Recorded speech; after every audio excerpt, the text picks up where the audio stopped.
Hello students, आज आपण essential floral parts अँड्रोइसियम या पार्टसाठी आजपर्यंत 1990 पासून 2019 पर्यंत नीटसाठी AIPMTसाठी CETसाठी जे काही MCQ विचारले जातात ते सगळे प्रिव्हियस एक्झामचे सगळे MCQ आज आपण बघणार आहे. नंबर 1 आहे pollen grains can be stored of several years in liquid nitrogen having a temperature of. आपल्याला जर पोलन ग्रेन जास्त काळ टिकवून ठेवायचे असतील तर त्यासाठी माध्यम लागतं लिक्विड नायट्रोजन, पण तापमान हे खूप कमी लागतं. लोएस्ट टेम्परेचर म्हणजे -195 to 200 डिग्री सेल्सिअस एवढ्या कमी तापमान ठेवणं गरजेचं असतं. आता 195 to 200 डिग्री सेल्सिअस या रेंजमध्ये इथं दिलेलं कोणतं तापमान आहे, तर हा ए पर्याय 80 डिग्री सेल्सिअस मायनस हा तर नाही आहे. त्याच्यानंतर हा सेकंड पर्याय आहे तो 196 मायनस डिग्री सेल्सिअस म्हणजे हा त्या रेंजमध्ये येतोय. हा येत नाही आणि हाही येत नाही. म्हणजे आपलं करेक्ट ॲन्सर आहे -196 डिग्री सेल्सिअस हे त्याचं करेक्ट ॲन्सर आहे. सेकंड आहे which of the following has a proved helpful in preserving pollen as a fossil. खालील दिलेल्यापैकी पोलन ग्रेन हे फॉसिल म्हणून आपण का साठवू शकतो, कोणत्या कारणामुळं. एक पहिला आहे त्याचा ऑइल कंटेंट. आपल्याला माहीत आहे ऑइल हे इझिली स्पॉईल होतं कारण त्याचं ऑक्सिडेशन होतं, साठवू शकत नाही म्हणजे फर्स्ट नाही. सेल्युलोइक इंटाईन. आता हे इंटाईन हे इनर मेम्ब्रेन असतं पण ते पेक्टिननी तयार झालेलं असतं. पेक्टिन आणि सेल्युलोज, केवळ सेल्युलोज नाही, त्यामुळे हे नाही. Pollen kit. पोलन ग्रेनवरती येलोइश कलरचं एक स्टिकी सबस्टन्स असतो, त्याला पोलन किट म्हटलं जातं. त्याच्यामुळं तो स्टोअर करता येत नाही कारण तोही काही कालावधीने खराब होतो. म्हणजे थर्ड नाही आहे. याचाच अर्थ उरलेला शेवटचा पर्याय आहे स्पोरोपोलिनिन. हे स्पोरोपोलिनिन आहे हे मात्र टेम्परेचरला, केमिकलला, एन्झाईमला रेजिस्टन्स आहे.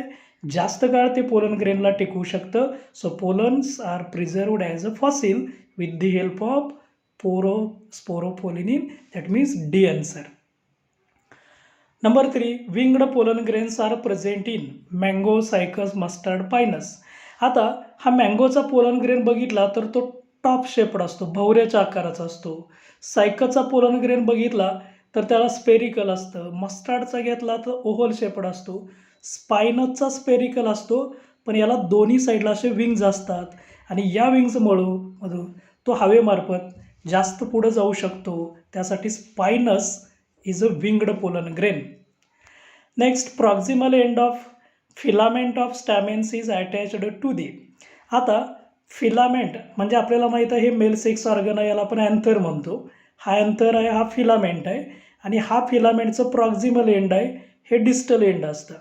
तर हे प्रॉक्सिमल एंड कशाला जोडलं जातं, एकतर ते खाली थॅलॅमसशी कनेक्टेड असतं किंवा पेटलशी कनेक्टेड असतं. म्हणजे इथं कनेक्टिव्ह आहे त्याला डिस्टल असतं, म्हणजे प्रॉक्सिमल नाही म्हणजे फर्स्ट नाही आहे. प्लासेंटा हा ओह्यूलमधला पार्ट आहे, त्याला जोडलं जात नाही आहे. थॅलॅमस इथं असतो किंवा पेटल म्हणजे हा करेक्ट पर्याय आहे. अँथर इथं असतो, त्याला डिस्टल जोडलं जातं, प्रॉक्सिमल नाही म्हणजे अँथरला नाही. So correct answer is C.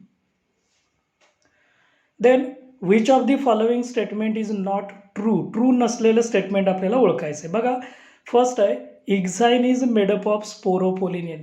हे स्टेटमेंट करेक्ट आहे. एक्झाईन हे बाहेरचं आवरण असतं, केमिकल रेजिस्टन्स स्पोरोपोलिनिननी तयार झालेलं असतं. हे ट्रू आहे पण आपल्याला नॉट ट्रू ओळखायचं आहे म्हणजे हे सिलेक्ट करता येत नाही. Many pollen grains causes allergies. हे पण बरोबर आहे. काही पोलन ग्रेन शरीरात गेलं की हायपर रिॲक्शन येते ज्याला आपण ॲलर्जी म्हणतो. हे करेक्ट आहे पण आपल्याला नॉट ट्रू सिलेक्ट करायचं आहे त्यामुळे हे सिलेक्ट करता येत नाही. Stored pollen in liquid nitrogen are used in plant breeding. हेही करेक्ट आहे पण आपल्याला नॉट करेक्ट ओळखायचं आहे त्यामुळे हे नाही सिलेक्ट करता येत. आणि tapetum helps in डेहिसन्स of anther हे मात्र चुकीचं स्टेटमेंट आहे, नॉट ट्रू आहे. हे त्याचं करेक्ट ॲन्सर आहे. ॲक्च्युली टॅपेटम हा डेहिसनसाठी वापरला जात नाही, नरिशमेंटसाठी वापरला जातो. Then male gametophyte in angiosperm produces.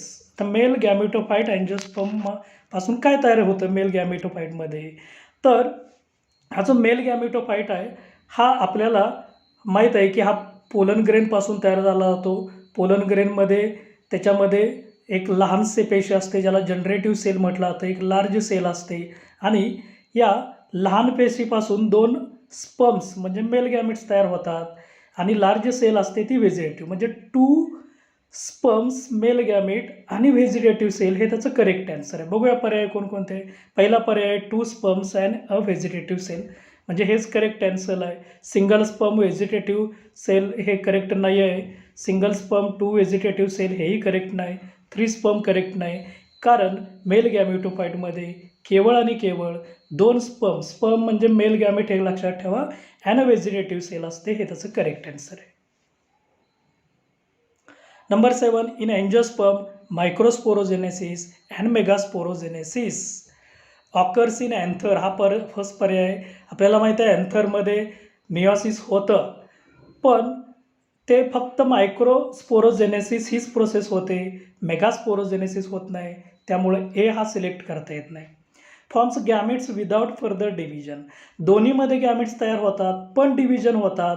इथं म्हटलं आहे विदाउट फर्दर म्हणजे हे पण चुकीचं आहे. इन्व्हॉल्व्स मियोसिस हे मात्र करेक्ट आहे, कारण मायक्रोस्पोरोजेनेसिस, मेगास्पोरोजेनेसिस ह्याच्यात मियोसिस होतं, रिडक्शन डिव्हिजन होते. आणि शेवटचा पर्याय ऑकर्स इन ओव्ह्यूल, ओव्ह्यूलमध्ये फक्त मेगास्पोरोजेनेसिस होतं, मायक्रो होत नाही, म्हणजे हे करेक्ट नाही. So C is the correct answer. Number 8, pollen tablets are available in market for in vitro fertilisation. आता हे पोलन टॅबलेट्स काय असतात, तर पोलन ग्रेनपासून एक मेडिसिनल फूड, एनर्जेटिक फूड म्हणून तयार केलं जातं, एनर्जेटिक, की ज्याच्यामध्ये विटॅमिन्स असतात, मिनरल्स असतात आणि जे आपल्याला एक टॉनिक्स म्हणून सुद्धा वापरता येतं. जनरली ॲथलेटिक्स असतील, स्पोर्ट्समेन्स असतील किंवा जे हॉर्स रेससाठी वापरले जातात, त्यांना इन्स्टंट एनर्जी मिळण्यासाठी पोलन टॅबलेट्स वापरले जातात. म्हणजे थोडक्यात फूड सोर्स म्हणून वापरला जातं. आता फूडशी रिलेटेड पर्याय कोणता आहे बघा. इन विट्रो फर्टिलायझेशन याचा अर्थ आर्टिफिशियल वातावरणामध्ये फर्टिलायझेशन करणं, याचा काही संबंध नाही आहे. ब्रीडिंग प्रोग्राम्स, त्यासाठी पोलन टॅबलेटची काही गरज नसते. Supplementary food is the correct answer. आणि एक सिच्यू कॉन्झर्वेशन म्हणजे आपल्याला नॅचरल एन्व्हायरमेंटच्या बाहेर कॉन्झर्व करायचं असेल तर त्याचाही काही रिलेशन नाही. So supplementing food is the correct answer.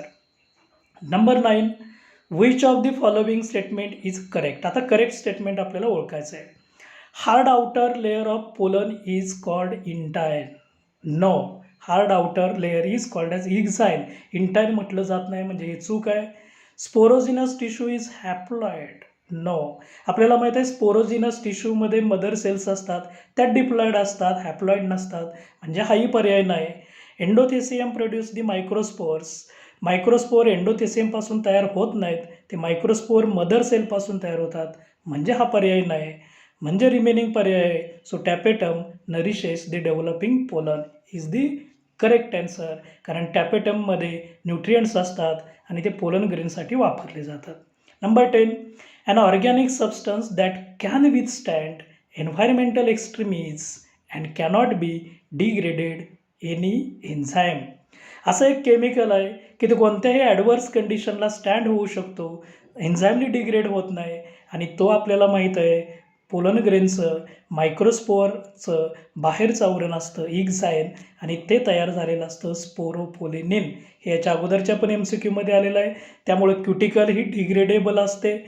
Sporopollenin हे मात्र एन्झाईमनी डिग्रेड होत नाही, विथस्टँड असतं. लिग्निन डिग्रेडेबल असतं.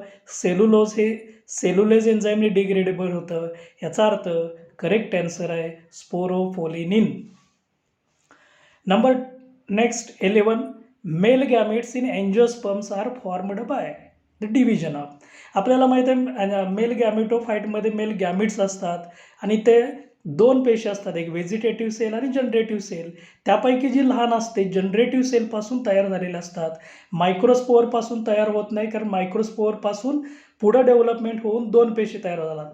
हा मायक्रोस्पोअर असेल तर त्याच्यात एक स्मॉल सेल असते ती जनरेटिव्ह, लार्ज असते ती ट्यूब सेल असते, तर याचा काही संबंध नाही आहे त्याच्यामध्ये. त्यामुळे मायक्रोस्पोअर हे आन्सर सिलेक्ट करता येत नाही. जनरेटिव्ह सेल असते ही मात्र डिवाईड झाली की ह्या जनरेटिव्ह सेलपासून 2 मेल गॅमिट्स तयार होतात. म्हणजे हे त्याचं ॲन्सर आहे. व्हेजिटेटिव्ह सेलपासून पोलन ट्यूब तयार होते, मेल गॅमिट्स तयार होत नाही. मायक्रोस्पोअर मदर सेलपासून मायक्रोस्पोर्स तयार होतात, मेल गॅमिट्स तयार होत नाही. So B is the correct answer. Number 12, which of the following is surrounded by callose wall? Callose wall. Callose is a special chemical. याला असंही म्हटलं जातं beta 13 glycan. Beta 13 glycan is the chemical. आणि हे मात्र अँथरच्या इनसाईडला ज्या मायक्रोस्पोअर मदर सेल्स असतात, मायक्रोस्पोअर mother सेल्सवरती किंवा काही वेळा गॅमिट्सवरती, पोलन ग्रेन्सवरती, पण पोलन ग्रेन्सवरती समटाईम मेजर कंटेंट असतो. तो मायक्रोस्पोअर मदर सेलच्या बाहेरच्या बाजूला एक टेम्पररी पार्टिशन असतं. ते टेम्पररी पार्टिशन म्हणजे कॅलोजनी तयार झालेलं असतं. मेन फंक्शन असतं prevent the fusion of pollen grains. म्हणजे हे त्याचं करेक्ट ॲन्सर आहे. याचा अर्थ बाकी जे चुकीचे आहेत म्हणजे मेल गॅमिट्स नाही आहे, एग नाही आहे आणि पोलन ग्रेन्स पण नाही आहे. So correct answer is A, microspore mother cell. Next, number 13, in a flowering plants, archisporium gives rise to archisporium.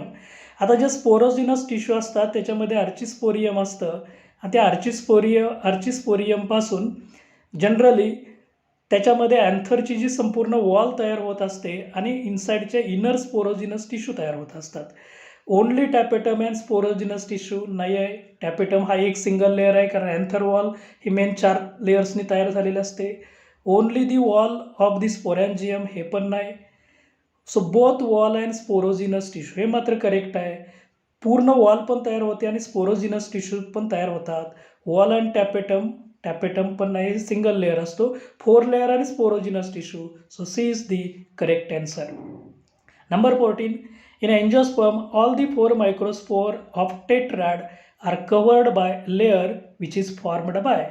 Just earlier क्वेश्चनमध्ये आपण बघितलं की कॅलोजचं सराउंडिंग असतं की फ्युजन प्रिव्हेंट करतं आणि ते मग मायक्रोस्पोअर मदर सेल असतील किंवा जस्ट मायक्रोस्पोअर्स टेट्राइड असतील तर त्याच्यावरती कॅलोजचं लेअर असतं. मग कॅलोज याच्यामध्ये दिलेलं आहे. पेक्टोसेल्युलोज हे नाही आहे कारण हे फक्त इंटाईनमध्ये असतं. कॅलोज हे म्हणजे हे सिलेक्ट करता येत नाही. कॅलोज हे मात्र सिलेक्ट करता येईल. सेल्युलोज हा फक्त सेलवॉलचा घटक असतो म्हणजे हा सिलेक्ट नाही होऊ शकत. स्पोरोपोलिनिन हे बाहेरच्या आवरणामध्ये असतं त्यामुळे हेही सिलेक्ट होत नाही. So callose prevent fusion. So B is the correct answer. Next number आहे 15, how many pollen grains will be formed after meiotic division in 10 microspore mother cell. Interesting आहे. याचं बेसिक आपल्याला माहीत असायला पाहिजे. 1 microspore mother cell gives 4 pollen grains, 4 microspores. आता जर एका मायक्रोस्पोअरपासून 4 मिळत असतील तर 10 पासून किती मिळणार? Into 10. So gives 40. So 40 is the correct answer. त्यामुळे उरलेले 3 असतात ते चुकीचे होऊन जातात. So C is the correct answer. Similar question आहे बघा. In angiosperm how many microspore mother cells are required to produce 100 pollen. Just वरच्याच्या अपोजिट आहे. तिथं आपल्याला मायक्रोस्पोअर मदर सेल दिला, पोलन ग्रेन विचारलं होतं. इथं पोलन ग्रेन दिले तर मायक्रोस्पोअर. आता बेसिक थोडं रिव्हर्स करायचं. 4 मायक्रोस्पोअर आपल्याला एका पोलन मदर सेलपासून मिळतात. मग 100 पोलन ग्रेन्स मिळालेत. So 100 divided by 4. So it comes to 25. So 25 is the correct answer. So remaining are the incorrect answers. Next number आहे 17, meiosis is best observe during. आता meiosis आपल्याला माहीत आहे की रिडक्शनल डिव्हिजन असते, हॅप्लॉइड्स तयार होतं. तर पहिला पर्याय cells of the apical meristem. No, मेरिस्टेममध्ये मायटॉसिस होतं त्यामुळे हे सिलेक्ट करता येत नाही. लॅटरल मेरिस्टेममध्ये पण मायटॉसिस होतं. मायक्रोस्पोअर्स आणि अँथरमध्ये पण मायटॉसिसच होतं. ओनली मायक्रोस्पोरोसाइट्स यालाच म्हणायचं मायक्रोस्पोअर मदर सेल्स आणि याच्यामध्ये मात्र मिओसिस होतं. So D is the correct answer. Number 18, male gametophyte of angiosperm monocot is microsporangium, nucellus, microspore आणि स्टॅमेन. आपल्याला माहीत आहे मेल गॅमिटोफाइट हा तयार होतो मायक्रोस्पोअरपासून म्हणजे पोलन ग्रेनपासून. मायक्रोस्पोरॅन्जियम म्हणजे अँथरपासून तो तयार होत नाही. न्युसेलस हे सेंट्रल पार्ट डिप्लॉइड असतो, ओव्ह्यूलचा पार्ट असतो त्याच्यापासून तयार होत नाही. स्टॅमेन हे जनरल बेसिक युनिट आहे म्हणजे त्याच्यामध्ये अँथर आणि फिलामेंट येतो, त्याच्यापासून तयार होत नाही. त्या अँथरमध्ये मायक्रोस्पोअर तयार होतो आणि मायक्रोस्पोअरचं पुढं जाऊन मेल गॅमेटोफाइट तयार होतो. So C is the correct answer. आणि number 19, generative cell was destroyed by laser beam म्हणतो आपण, लेसर रेज म्हणतो. But a normal pollen tube was still formed because. आता याच्यामध्ये काय असतं बघा, हा जो पोलन ग्रेन आहे, ह्या पोलन ग्रेनपासून एक पोलन ट्यूब तयार होत असते. पण याच्यामध्ये 2 सेल असतात, एक स्मॉल असते ती जनरेटिव्ह आणि ही लार्ज असते ती व्हेजिटेटिव्ह सेल. जेव्हा लेसर बीम टाकला जातो त्याच्यामध्ये जनरेटिव्ह सेल नष्ट होते, पण व्हेजिटेटिव्ह सेल मात्र अनअफेक्टेड असते, त्याच्यावरती कोणताही डॅमेज होत नाही आणि व्हेजिटेटिव्ह सेलपासून पोलन ट्यूब तयार होते. So vegetative cell is not damaged is the correct answer. आता फर्स्ट करेक्ट आहे, त्यामुळे रिमेनिंग आहेत ते सगळे इनकरेक्ट होतील, कारण vegetative cell is not damaged by the laser, so produce the pollen tube. आता हे दिलेले सगळे MCQ आहेत, हे सगळे लिहून काढा नोटबुकमध्ये आणि जेव्हा आपले लेक्चर चालू होतील तेव्हा ते सगळं बघितलं जाईल. Thank you very much.